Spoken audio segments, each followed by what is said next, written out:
नमस्कार विद्यार्थी मित्रांनो, सर्वांना महालक्ष्मी आणि गणपतीच्या हार्दिक हार्दिक शुभेच्छा।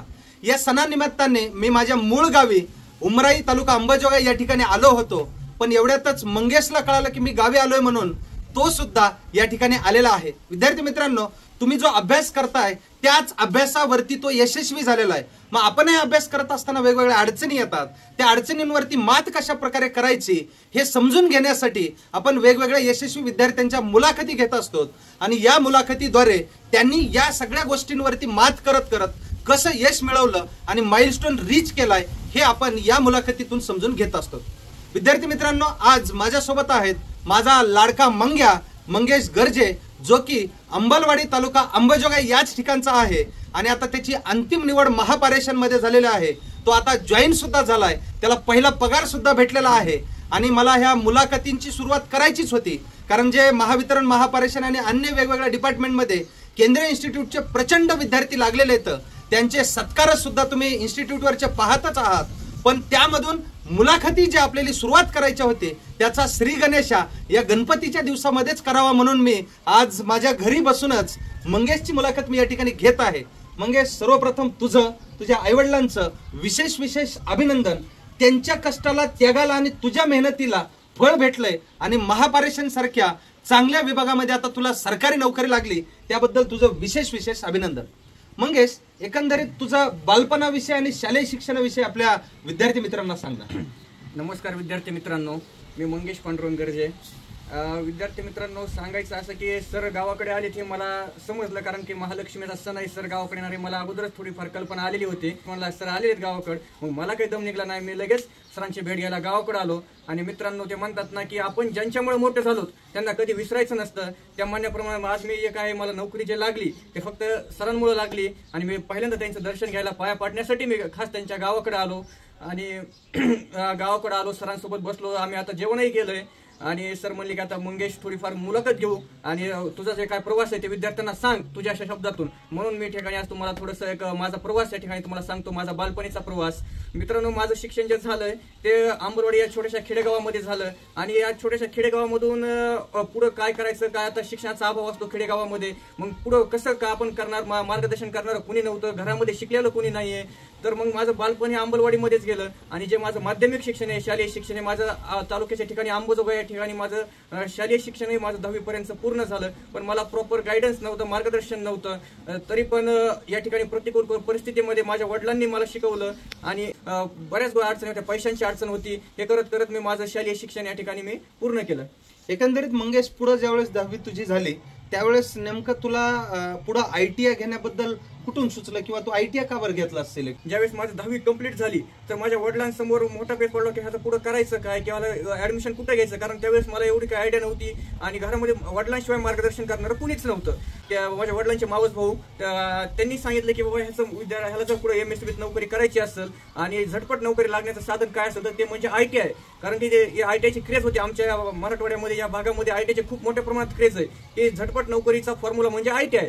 तर तुम्ही ITI ऍडमिशन घ्या, MSCB मध्ये नोकऱ्या आहेत, रेल्वेमध्ये आहेत, मेट्रोमध्ये आहेत, बऱ्याच सेंट्रल गव्हर्नमेंटच्या ह्याच्यामध्ये नोकरी आहेत, असं माझ्या वडिलांच्या मावस भावांनी त्यांना सांगितलं आणि त्यांच्या मार्गदर्शनानुसार मी ITIला ऍडमिशन घेतलं आणि माझा ITIचं शिक्षण तुम्हाला सांगतो, ITI पर्यंत जायचं हे की ऍडमिशन घेत असताना पण मला माझं प्रायव्हेट कॉलेजला ऍडमिशन झालं बारामती तालुक्यामध्ये। त्या काळात देखील माझी पैशांची बरीच अडचण होती, कारण ITIची फीस भरायला तर माझ्याकडे पैसे नव्हते, वडिलांकडे पैसे नव्हते। वडिलांनी व्याजानं माझ्या समोर 50,000 रुपये एका व्यक्तीकडून घेऊन माझ्या ITIची जे काय फीस असेल ती भरली आणि मग मी ITIला ऍडमिशन घेतलं। खूप छान। पण तुझ्या वडिलांच्या त्यागामुळे आणि त्यांच्या विश्वासामुळे आणि तुझ्यावरती टाकलेल्या विश्वासामुळे तू सुद्धा तिकडे मेहनत केलीस आणि ITI तुझा एकंदरीत कंप्लीट झाला। मग पुढं स्पर्धा परीक्षा आणि याच्याकडे जो तुझा समजा कल झाला तो कशा पद्धतीने तू स्पर्धा परीक्षेकडे वळलास आणि तुला कशा पद्धतीने केंद्रीय इन्स्टिट्यूट बद्दल माहिती झाली? सर, सांगायचं असं की आता तुम्हाला सांगतो, माझा ज्यावेळेस ITI कंप्लीट झाला आणि ITI कंप्लीट झाल्याच्या नंतर आता माझ्यासमोर मोठा प्रश्न होता की आता पुढे करायचं काय।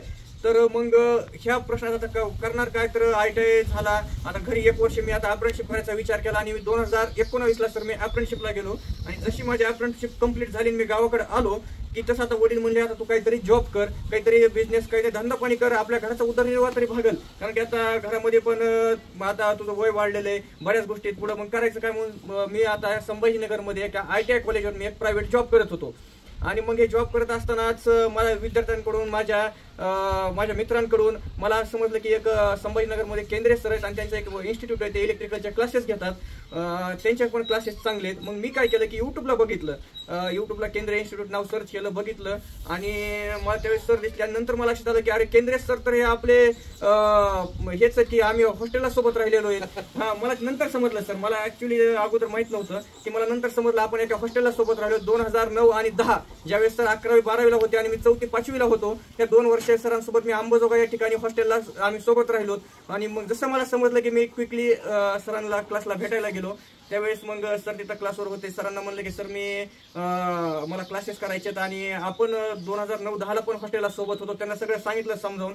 सरांना काही पहिल्यांदा लक्षात आलं नाही, पण ज्यावेळेस मी सरांना सगळ्या गोष्टी सगळे बॅकग्राऊंड सगळं समजून सांगितलं की त्यावेळेस सरांनी मला ओळखलं आणि म्हणले मंगेश बरोबर आहे, मी तुला ओळखलं म्हणले. आणि मग मी सरांकडे क्लासला जॉईन झालो. विद्यार्थी मित्रांनो, फार मजेशीर किस्सा आहे हा.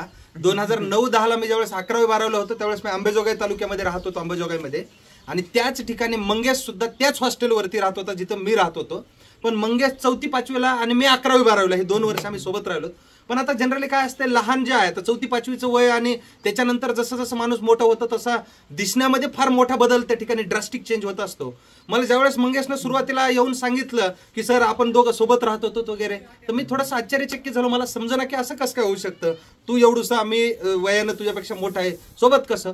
त्यानं अक्षरशः मला मोबाईलमधले जुने फोटो हॉस्टेलवरचे काढून दाखवले आणि त्याच्यानंतर मला म्हणे की सर ह्याच्यातला तुमचा फोटो ओळखा आणि माझा फोटो हाय बघा म्हणे. तर अक्षरशः माझाही फोटो मला ओळखायचं डिफिकल्ट झालं होतं, कारण मंगेश मला हे 2022-23ला दाखवतोय आणि हा फोटो होता 2009-10चा, 13 वर्षापूर्वीचा. त्यावेळेस पाहिल्यानंतर लक्षात आलं की हा फोटो आहे म्हणून. आणि विद्यार्थी मित्रांनो, फार आनंद झाला. एवढ्या वर्षांनंतर मंगेश माझ्याकडे आला होता आणि त्यानं जसं युट्यूबचे व्हिडिओ वगैरे पाहिल्यानंतर त्याला कळालं की अरे हेच ते सर आहेत आपण ज्यांच्या सोबत राहत होतो अगोदर. तो आला आणि विद्यार्थी मित्रांनो त्यानं ऑफलाईन बॅच केली. पुढं बॅचला आल्यानंतर एकंदरीत कशा पद्धतीनं तुझा अभ्यासक्रम आणि कसं शेड्यूल होतं जे की विद्यार्थ्यांना अभ्यास करण्यासाठी आपल्या कामी येऊन जाईल. सर आता ज्यावेळेस मी नवीन आलो क्लासला, तुमच्या मार्गदर्शनाखाली अभ्यास करत होतो, पण सर ऍक्च्युली नवीन माणूस पूर्ण गोंधळून जातोय, काय करायचं समजत नाहीये, अभ्यास सुरुवात कुठून करावी समजत नाहीये. मग हे करत असताना मी तुमच्या सानिध्यात आलो आणि तुम्ही मला सुरुवातीला बेसिक इलेक्ट्रिकल बद्दल काही मला व्हिडिओ तुमचे जे काय ते रेकॉर्डेड व्हिडिओ ते आधी दाखवले. मग हे व्हिडिओ पहा म्हणले, तू इथं ऑफलाईन पण बॅच कर आणि ऑनलाईन पण घरी आल्यानंतर ते व्हिडिओ तू पहा आणि बेसिक पासून सुरुवात कर म्हणले इलेक्ट्रिकलची. आणि तुम्ही म्हणताल तसं सर मी अभ्यास केला, अगोदर बेसिकचे व्हिडिओ पाहिले, नंतर पुन्हा असं मशीन असेल, पॉवर सिस्टीम असेल, एक मी टप्प्याटप्प्याने नंतर मी करत गेलो.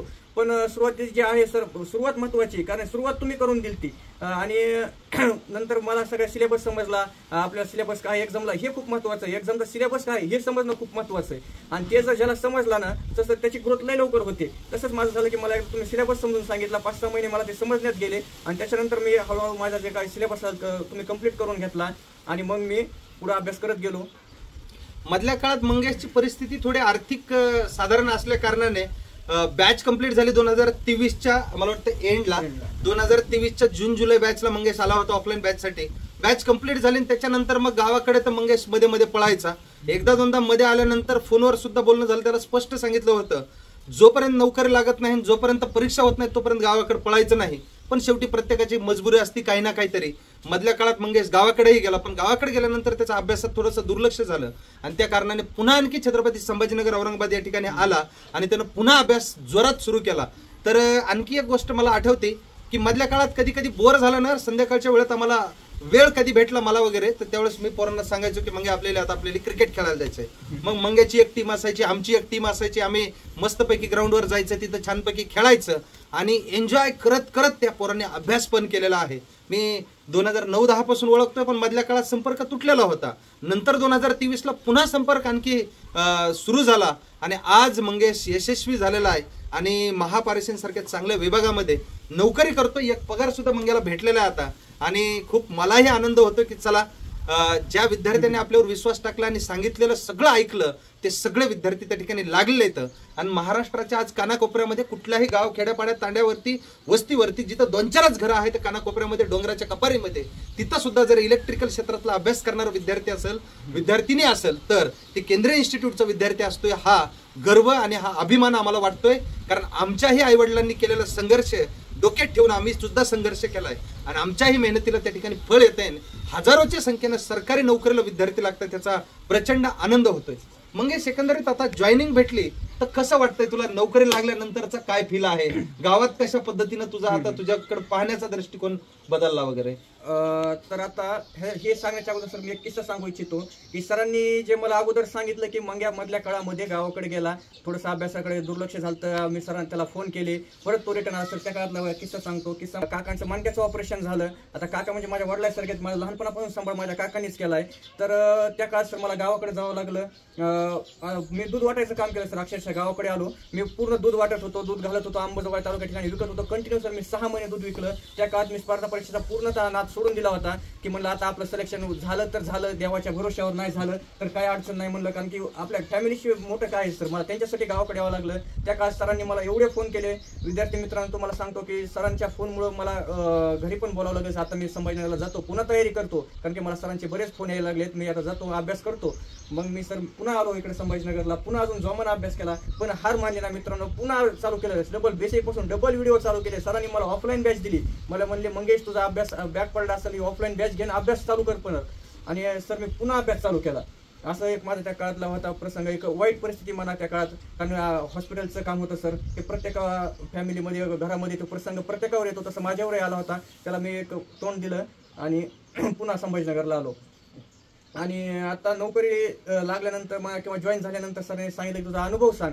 तर मित्रांनो तुम्हाला खरं सांगतो की आपण ज्यावेळेस सिलेक्शन यादीमध्ये आपलं नाव येतं मित्रांनो, एवढं प्राऊड मुवमेंट असतो तो की अक्षरशः माझ्या डोळ्यातून पाणी आलं. आई वडील एवढे खुश झाले, माझी पूर्ण परिवार एवढा खुश झाला की अरे पोरांनी करून दाखवलं. की हे खूप सर, खूप पैसे देऊन सुद्धा हा आनंद विकत घेता येत नाही. एवढा आनंद आपल्या अंगावर जो गुलाल पडतो यशाचा, त्याचा पैसे देऊन देखील आपल्याला तो आनंद विकत घेता येत नाही. तो मी घेतलाय, खूप भारी वाटलं. आणि तुम्हाला सांगतो आपल्याकडे बघण्याचा दृष्टिकोन, आपल्या घरच्यांपासून, आपल्या परिवारापासून, आपल्या पाहुण्यापासून तर गावातल्या प्रत्येक व्यक्तीचा हा दृष्टिकोन सर माझ्याकडे बघण्याचा बदललाय. त्या गोष्टीचा खर्च अभिमान वाटतो. हे मी जगतोय सर, अनुभव आहे माझा. मी दररोज आता गावातून ज्यावेळेस मी नोकरीला जातो, प्रत्येक जण म्हणतोय साहेब कुठे चाललात. ही सर ही परिस्थिती रियालिटी आहे. प्रत्येक जण म्हणतोय साहेब, आणि साहेब ही फिलिंग सर प्राऊड मुवमेंट आहे. खूप छान. मंगेशनं मधल्या काळात जे संघर्ष केला तो कधी पण लाईफ मध्ये विद्यार्थी मित्रांनो एक गोष्ट लक्षात ठेवायचं, बॅड पॅच जे असतात जीवनामध्ये यायला पाहिजेत, आणि ज्या व्यक्तींना ते बॅड पॅच हँडल करून पुढे त्याच्यावर मात करून पुढे निघता येतंय का ते लोक यशस्वी बनतात. हे तुम्हाला मी स्वानुभवातून, मंगेशच्या अनुभवातून आणि हजारो जे यशस्वी विद्यार्थी आहेत अशा सगळ्यांच्या अनुभवातून हे वाक्य बोलतोय. दुसरी गोष्ट अतिशय महत्वाची मला या ठिकाणी सांगावीशी वाटते की मंगेशनं उच्चारलं की सर जो ज्यावेळेस IBPSच्या लिस्टमध्ये सिलेक्शनचं नाव आलं, तो जो प्राऊड मुवमेंट होता की ती जी फिलिंग होती ना, ती कितीही पैसे दिले ते खरोखरच विकत घेता येत नाही. ही मात्र खरी गोष्ट आहे. प्रत्येकानं तो प्राऊड मुवमेंट आपल्या लाईफमध्ये येण्यासाठी कितीही आयुष्यात बॅड पॅच असले तरी त्याच्यावरती मात केली पाहिजे. प्रसंगावधान, त्याच्यावर कष्टावर करून, त्याच्यावर मात करून पुढे निघलं पाहिजे. नक्की तुम्ही सुद्धा एक दिवस यशस्वी होणार आहेत. एकंदरीत मंगेश, जे आपले तुझ्यासारखे, माझ्यासारखे, आपल्यासारखेच जास्तीत जास्त ज्यांची जुनी परिस्थिती सामान्य असते असेच विद्यार्थी या ठिकाणी कष्ट करू इच्छितात आणि कष्ट करत असतात, तर त्यांना तुझ्याकडून काय संदेश आहे की विद्यार्थ्यांनी कशा पद्धतीने मेहनत करायला पाहिजे? मित्रांनो मी तुम्हाला काही गोष्टी सांगतो की आता ITI करणारा विद्यार्थी म्हणलं की आपल्या डोळ्यासमोर येतं की गरीब सामान्य कुटुंबातला मुलगा आहे, होतकरू मुलगा आहे. आणि ITI हेच मुलं करतात की जे सामान्य कुटुंबातून आहेत, गरीब कुटुंबातून आहेत, आणि ज्यांना पुढे लवकरात लवकर नोकरी पाहिजे, काहीतरी आपलं घर चालवण्याचं आहे, आपल्याला काहीतरी उदरनिर्वाह करण्यासाठी काहीतरी जॉब करायचा आहे, असे विद्यार्थी ITI करतात सर. आणि सामान्य कुटुंबातून येणारेच विद्यार्थी असतात. मग तुमच्यासाठी मी मित्रांनो एक गोष्ट सांगतो की स्पर्धा परीक्षा तुम्ही करत असताल ITI वरची, तर सातत्य ठेवा. सातत्याशिवाय काहीच नाही मित्रांनो. तुम्ही कंटिन्यू सातत्य ठेवा. सातत्य ठेवलं तर तुमचा निकाल 100% येणार आहे. आणि आपली परीक्षा ही MCQ टाईप असते. तुम्ही MCQचा एवढा सराव करा की तुमच्या एक्झाम मध्ये येणारा क्वेश्चन तुम्हाला नवीन वाटलाच नाही पाहिजे. आता मी ज्यावेळेस संभाजीनगरमध्ये गेलो त्यावेळेस आता आमचा काही मित्रांचा एक ग्रुप बनला. आणि सर तुम्हाला पण माहिती आहे की एक 8 ते 10 विद्यार्थी आमच्या ग्रुपमध्ये होते. तर हे ग्रुपचा एवढा फायदा झाला मित्रांनो. तुम्ही पण पुढे अभ्यास करत असताना ग्रुप बनवा. ग्रुप स्टडीना एवढा फायदा होतो की आपला अभ्यास किती झालाय आणि किती रिमेनिंग राहिलाय हे फक्त आपल्या ग्रुपमध्ये गेल्यावरच समजतंय. तोपर्यंत समजत नाहीये, कारण आपल्याला वाटतं आपला अभ्यास झालाय, पण ऍक्च्युली आपण ग्रुपमध्ये जातो, ज्यावेळेस डिस्कशन करतो की आपला अभ्यास किती झालाय हे त्यावेळेस ग्रुपमध्ये गेल्यावर समजतंय. आणि मग एक आपला स्वतःचा ग्रुप बनवा, MCQचा अभ्यास चांगला करा आणि ग्रुप पण चांगल्या विद्यार्थ्यांचा बनवा की जे अभ्यास करणार आहेत, जे होतकरू आहेत, ज्यांना आपल्याला नोकरी पाहिजे अशा विद्यार्थ्यांचा ग्रुप तयार करा. तर माझ्या ग्रुपमध्ये प्रवीण शिर्के नावाचा एक आमचा मित्र होता सर, त्यांना एवढं मला त्याचं सहकार्य लाभलं. प्रवीण शिर्के, सुयोग सानप असे भरपूर विद्यार्थी इथं की त्यांच्याकडून मला बऱ्याच गोष्टी शिकायला भेटले की मंगेश तू अभ्यास कसा करायला पाहिजे आणि तुझी परिस्थिती काय आहे आणि तू कसं राहिलं पाहिजे हे मला त्या विद्यार्थ्यांकडून सर मला माझ्या मित्रांकडून समजलं. आणि त्यांनी मला सांगितलं ग्रुप बनवला, ग्रुप बनवून आम्ही ग्रुप स्टडी केली आणि MCQ प्रश्नांचा जास्तीत जास्त अभ्यास केला. आणि तुम्ही दिलेल्या नोट्स असतील, तुम्ही वर्गात शिकवलेले एक ना एक गोष्ट सर आज माझ्या वहीमध्ये लिहिलेली आहे. तुम्ही आज मी मला विचारा ती गोष्ट माझ्या वहीमध्ये असेल मित्रांनो. सरांनी जे वर्गात बोर्डवर लिहिलंय ते माझ्या वहीमध्ये, हे सगळ्यात महत्वाचं आहे. सर काय शिकवतात आणि आपण नोट्स कशा काढतो हे पण खूप महत्वाचं आहे. सरांनी शिकवलेली प्रत्येक गोष्ट तुम्ही समजून घ्या, वहीमध्ये नोट करा. MCQचा जास्तीत जास्त तुम्ही अभ्यास करा. तुमचा रिझल्ट तुम्हाला कोणीच रोखू शकत नाही, हे मी तुम्हाला गॅरंटीनं सांगतो. एकंदरीत क्लासमध्ये जी गमती जमती मजा चालायची ऑफलाईन बॅच मध्ये, तर ऑफलाईन बॅच मधील काही आठवणी सांग ना, कशा पद्धतीने चालायचं? आता ऑफलाईन बॅच मध्ये सांगायचं आता बऱ्याच गोष्टी 2 वर्ष सरांसोबत राहिलो. 2 वर्षामध्ये मी जवळपास 1-2 बॅच कंप्लीट केल्या. तर बॅच मधल्या आठवणी असताना प्रत्येक विद्यार्थ्याचा बर्थडे असं सेलिब्रेट करणं ते आपण क्लासमध्ये करायचो. आणि जे क्लासमध्ये कसं कधी वातावरण होतं की आज थोडंसं अभ्यासाचा मूड नाही की आज थोडंसं वातावरण हे झालंय, मग काय करायचं. तर मग सर अगोदर समजून घ्यायचे आज विद्यार्थ्याचा थोडासा मूड हे दिसतोय. मग सर काय करायचे किंवा क्लासमध्ये आज आपण गाणे म्हणूया, हे गाण्याचा एक सर आपला भारी प्रोग्राम होता. गाण्यानं माइंड फ्रेश होतंय. तसं आमचा एक गाण्याचा एक अर्ध्या तासाचा 1 तासाचा एक प्रोग्राम चालायचा किंवा ज्याला आपल्या अंगामध्ये जी कला आहे ती तुम्ही स्टेजवर या आणि ती तुम्ही दाखवा, कारण तुमच्या सुप्त कला गुणांना पण या ठिकाणी वाव भेटावा हे सरांचा या ठिकाणी उद्देश होता. सर तुम्हाला लिटरली सांगतो, मी आज एवढी मुलाखत द्यायलोय समोर, मी फक्त सरांमुळे बोलायला शिकलोय. क्लासमध्ये माझा एवढा फायदा झाला. मी एक शब्दही न बोलणारा माणूस सरांमुळे स्टेजवर आलो, स्टेज डेअरिंग मला मिळाली. मी आज सरांमुळे कुठेही कधी काही बोलू शकतो, फक्त सरांमुळे. ही डेअरिंग फक्त मला सरांमुळे भेटली. हे क्लासमधल्या एन्व्हायरमेंटमुळे, क्लासमधल्या वातावरणामुळे हे आज शक्य झालंय. मला एक सांगायचं सर की क्लासमध्ये हे फक्त मला इलेक्ट्रिकलचं नॉलेज नाही भेटलं, तर या ठिकाणी मला माझ्या सुप्त कलागुण असतील, मला जे वातावरणामध्ये कसं वागायचं, कसं जगायचं हे फक्त मला क्लासमध्ये शिकायला भेटलंय. आणि असं नाही की आज आपण मुलाखत घ्यायलो म्हणून मी बोलेल, बिलकुल नाही विद्यार्थ्यांनो. मला फक्त सरांमुळे एवढा फायदा झाला हे मी तुम्हाला कधीही सांगेल आणि मी ह्याच्या आधी प्रत्येक ठिकाणी बोललेलो आहे. एकंदरीत क्लासचं जे वातावरण आहे ते अभ्यासासोबत जे प्रत्येकामध्ये काही ना काहीतरी गुण असतात त्यांना सुद्धा वाव भेटली पाहिजे हा माझा नेहमी प्रामाणिक प्रयत्न असतो. कारण मी यशाची डेफिनेशन ही एखाद्याने एखादी नोकरी मिळवली ह्याला यशस्वी माझ्या भाषेत तरी मी म्हणत नाही. नोकरी लागल्यामुळे आर्थिक प्रश्न सुटेल, सामाजिक प्रश्न सुटेल आणि जी काय आहे ते त्याचा लग्नाचा एक प्रश्न सुटेल. पण एकंदरीत आपला सर्वांगीण विकास, आपल्या डोक्याचा सर्वांगाने झालेला विकास हेच आपलं त्या ठिकाणी यश असू शकतं. ह्यासाठी मी सुद्धा आग्रही असतो की विद्यार्थ्यांमध्ये जे जे काही गुण असतील एखाद्या दिवशी कधीतरी अशी संधी भेटायची आणि मग विद्यार्थ्यांच्या काही कलागुणांना वाव द्यायचो, त्यांना स्टेजवरती बोलवून घ्यायचो. कुणी सिंगर असायचं, कुणी स्टोरी टेलर असायचं, कोणी वेगवेगळ्या कहाण्या सांगायचं, कुणी डान्सर असायचं, तर कुणी वेगवेगळ्या पद्धतीनं काहीतरी गोष्टी अशा करायचं की जे आम्ही कधी पाहिलेलं नाहीत. आणि अशा सगळ्या गोष्टींना सुद्धा त्या ठिकाणी वाव भेटायचा. आणि तुमच्या बॅचेसला एवढी गर्दी असायची प्रचंड विद्यार्थी मित्रांनो, अक्षरशः 400 विद्यार्थ्याची बॅच असायची आणि अराउंड त्या हॉलमध्ये बसलेले विद्यार्थी तर फुल गच्च बसून जसे रिक्षात मागं पुढं जसे बसतात ना तशा पद्धतीने अख्ख्या हॉलमध्ये बसले असायचे. कित्येक विद्यार्थी उभं राहिलेले असायचे, बॅचला जागा पुरायची नाही. आणि सकाळी 6च्या बॅचला अक्षरशः 5 वाजल्यापासून पोरं तिथं सकाळी पहाटे 5 वाजल्यापासून रांग लावायचे, का तर जागा भेटली पाहिजे, कारण तिथून पुढे 4 तास क्लासमध्ये बसायचं यासाठी. एकंदरीत मौज मज्जा बी खूप केली पोरांनी. आज खूप चांगला अभ्यास करून चांगल्या पदावरही नोकरीला लागलेले आहेत आणि त्यांचं लाईफही या ठिकाणी खूप चांगलं बनलेलं आहे. तर सर्व काही चांगलं बनत असतं. नेहमी विद्यार्थ्यांना मी एकच सांगत असतो, काही दिवस छन्नी हातोडीचा घाव सहन केल्यानंतर माणसाचा देव माणूस बनत असतो. ते बनण्यासाठी काही दिवसाचा संघर्ष करायचं आणि ज्या दिवशी आपण चांगले बनत असतो त्या दिवशी पासून सामाजिक बांधिलकी म्हणून समाजासाठी आपल्यातील जवळचे जे अपेक्षित आहेत यांना सुद्धा आपल्या साईडनं जेवढी होईल तेवढी मदत केली पाहिजे. मार्गदर्शनाच्या बाबतीत असो की आर्थिक स्वरूपात असो की आणखी अन्य कुठले मदत असो, तर ती मदत सुद्धा आपल्यासारख्या वेल एज्युकेटेड आणि वेल सक्सेसफुल लोकांनी केली पाहिजे असं या ठिकाणी मी तुम्हाला या व्हिडिओच्या माध्यमातून सांगतोय. मंगेश, तुलाही पुढील भावी आयुष्यासाठी खूप खूप सदिच्छा देतो आणि एवढ्यावरती थांबायचं नाही. लवकरात लवकर आणखी जे वरचं शिक्षण आहे ते पूर्ण करायचंय आणि जोपर्यंत मोठा क्लास 1 ऑफिसर होत नाही तोपर्यंत थांबायचं नाही. आता गड्या थांबायचं नाही, एवढंच लक्षात ठेवायचंय. एकंदरीत सदिच्छा देतो. तुझ्या आईवडिलांचं विशेष अभिनंदन पुनश्च एकदा व्यक्त करतो. विद्यार्थी मित्रांनो, माझ्या या यशामध्ये जर सगळ्यात महत्त्वाचा सिंहाचा वाटा कोणाचा असेल ते सांगायचं असेल तर माझे आई वडील आहेत, माझे चुलते आहेत. माझ्या चुलत्यांनी मला लहानपणापासून माझ्या पूर्ण शालेय शिक्षण असेल, माझं ITI असेल, माझ्या नोकरीपर्यंत सगळं शिक्षण माझ्या चुलत्यांनी केलं. माझे चुलते असतील, तसेच माझ्या वडिलांचे मावसभाऊ गोविंद भाऊ यांचे, माझ्या हॉस्टेलचे सर केकांत सर आणि त्यांचे सर्व तिथले जे सर आहेत त्या मार्गदर्शन मला मिळालं. आणि सगळ्यात महत्त्वाचं सर तुम्ही सहदेव केंद्रे सर, कारण की सरांमुळेच आज मी बऱ्याच अडचणींना मी सामना करत हे यश मिळवलं. सरांची सोबत होती म्हणून आज याच्या यशामध्ये सगळ्यात मोठा आणि सिंहाचा वाटा आदरणीय सहदेव केंद्रे सरांचा पण आहे. त्याबद्दल सर धन्यवाद. थँक्यू विद्यार्थी मित्रांनो, धन्यवाद.